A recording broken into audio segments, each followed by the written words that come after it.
오늘 두 번째 이슈 어떤 게 있는지 한번 살펴보도록 하겠습니다.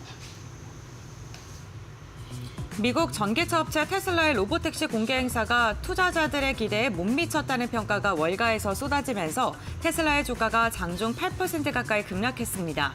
자율주행 기술에 대한 구체적인 내용을 비롯해서 규제 문제와 운영 방식 등 주요 정보가 아직도 베일에 쌓여 있는 건데요. 테슬라가 로보택시 사업을 시작할 경우 타격을 입을 것으로 우려됐던 승차 공유 플랫폼 우버와 리프트의 주가는 장중 10% 넘게 급등했습니다. 국내 2차 전지 기업들 지난 한 달간 로보택시에 대한 기대감으로 상승 흐름을 보여왔는데 과연 오늘은 어떤 흐름 이어갈까요? 지금부터 알아보시죠. 네, 지금부터 좀 알아보겠습니다. 곽유정 파트너하고 얘기를 좀 해보죠. 오늘 이 이슈를 가져오셨는데 네. 왜 이 이슈로 생각이 드셨어요?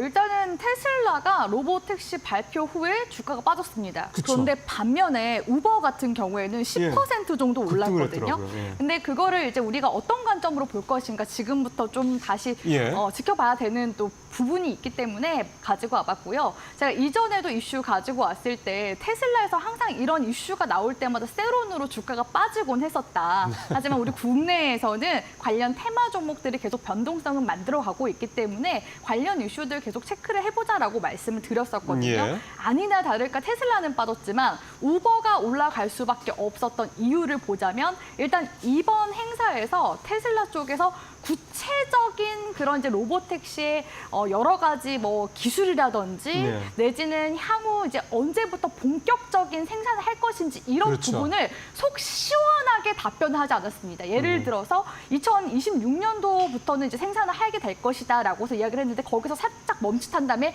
2027년도 내에는이라고 예. 이제 이야기를 바꿨거든요. 그렇기 때문에 지금 현재 로보택시 이 발표까지 가는 데 있어서도 지난 2016년도에 앞으로 자율주행 관련해서 기술을 공개할 것이다라고 이야기하고 예. 또 그로부터 한 3, 4년 뒤 2020년도에 로보택시 이제 공개할 거다 할 거다 해서 또 4년이 지났거든요. 예. 그렇기 때문에 계속 기존에 이제 누적되어 왔었던 연기된 그런 이제 일정들을 고려해 봤을 때 이러한 이제 일론 머스크 CEO의 그런 반응들이 미적지근했다라는 부분들이 일단 시장에서는 좀 실망감을 표했었던 것 같고요. 네. 이번 행사는 이제 전반적으로 사실 좀 비주얼, 대중들 앞에 서면서 우리 지금 현재 기술이 이 정도까지 왔다라는 그냥 비주얼적으로만 보여줬었던 측면이 있었습니다. 그러다 보니까 지금 이미 미국에서는 로보택시를 서비스하고 있는 곳들이 몇 군데 있거든요. 예. 우버가 또 대표적이라고 볼 수가 있을 것 같은데 그럼 테슬라의 사이버캡이 본격적으로 생산하기 전까지는 우버나 내지는 지금 현재 또 구글. 우버와 같이 함께 또 하고 있는 리프트라는 곳들이 당연히 예, 또 예. 반사익 수혜를 그 예. 기간 동안에는 볼 수 있을 것이다라고 해서 주가가 올라간 것으로 보여진다라고 볼 수 있을 것 같고요. 네. 사실 지금 이제 로보택시 같은 경우는 3파전으로 지금 대전을 펼치고 있다라고 볼 수가 있습니다. 중국의 이제 바이두 같은 경우에도 자율주행 로보택시 서비스인 아폴로 고를 지금 해외 진출을 위해서 지금 홍콩과 싱가포르 중동 등지에서 관련 이제 기관들과 협의 중에 있는 중이라고 볼 수 있을 것 같고요. 예. 최근에는 현대차 같은 경우에도 구글 웨이모와 같이 협업을 맞습니다. 통해서 네. 내년부터 이제 자율주행 로보택시 서비스를 진행을 할 것으로 보여지거든요. 그렇기 때문에 사실 테슬라 이슈뿐만 아니라 이런 구글의 웨이모라든지 또한 우리의 또 경쟁자라고 볼 수 있는 중국의 바이두의 행보를 그렇죠. 봤을 때 계속해서 이런 또 자율주행 관련 모멘텀들이 시장에 들어와줄 가능성이 높기 때문에 계속해서 주목해볼 만한 이슈는 맞다라고 보고 있습니다. 예. 이 자율주행 관련해서는 우리는 좀 약간 소외된다는 느낌이 들었는데 이제 좀 곽 파트너님 말씀대로 현대차가 여기 들은 내용을 좀 들으니까 왠지 조금 이제 좀 마음이 조금 가라앉는 다행이라는 생각이 좀 듭니다. 자, 계속해서 좀 이 자율주행 관련돼서 관심주들 어떤 게 있는지 고은별 앵커를 통해서 들어보도록 하겠습니다. 네, 테슬라 로보택시가 공개된 이후에 실망 매물이 출회가 되면서 2차 전지는 약세를 보였지만 국내 증시에서 자율주행 관련 기업들은 선방을 하는 모습이 나타났었습니다. 다만 자율주행에서 가장 중요한 규제에 대한 언급이 구체적으로 없었다는 건 다소 아쉬운 부분인데요.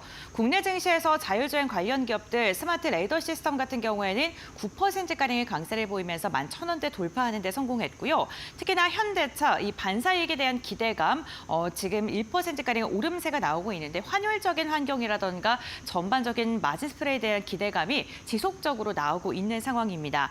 LG 이노텍 같은 경우 해외 매출이 상반기만 보게 됐을 때 95%가량을 차지할 만큼 해외에 대한 비중이 굉장히 큰데요. 역시나 정교장 지난 거래일에는 1%가량 빠진 채 마감했지만 최근 흐름을 보게 된다면 반등할 여력이 있을 만큼 지금 저점을 다지고 있는 구간이다라고 보시면 될 것 같습니다.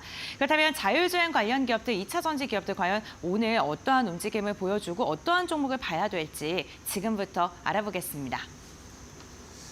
예, 계속해서 곽유정 파트너를 통해서 이제 주요 종목들 한번 살펴보죠. 어떤 거 보고 계세요? 네, 저는 HL 만두를 가지고 왔는데요. 2가지 포인트로 예. 가지고 왔습니다. 일단은 3분기 지금 이제 실적 발표 시즌이 또 다가온 만큼 3분기 실적에 있어서 유의미한 성과를 내고 있는가? 그리고 이제 두 번째 같은 경우에는 이제 이 기업에서 지금 진행하고 있는 자율주행 이제 주차 로봇 서비스가 이제 상용화에 임박했다라는 점, 그런 점을 두고 봤을 때 HL 만두가 차량용 그 부품 관련주로서뿐만 아니라 지금 또 자율주행 쪽으로도 지금 관련 모멘텀이 들어오는 만큼 충분히 지금 시점에서 모멘텀이 또 발현될 수 있는 시기라고 보고서 가지고 왔다라고 볼 수 있을 것 같고요. 예. HL 만두 쪽에서는 작년 이제 12월 달에 자율주행 로봇 파키를 공개하면서 관련 주차 로봇 시장에 진출을 했다라고 볼 수가 있을 것 같습니다. 주차 로봇 시장 같은 경우에는 연평균 17% 정도 지금 성장률을 보이고 있는 시장이라고 볼 수 있을 것 같은데요.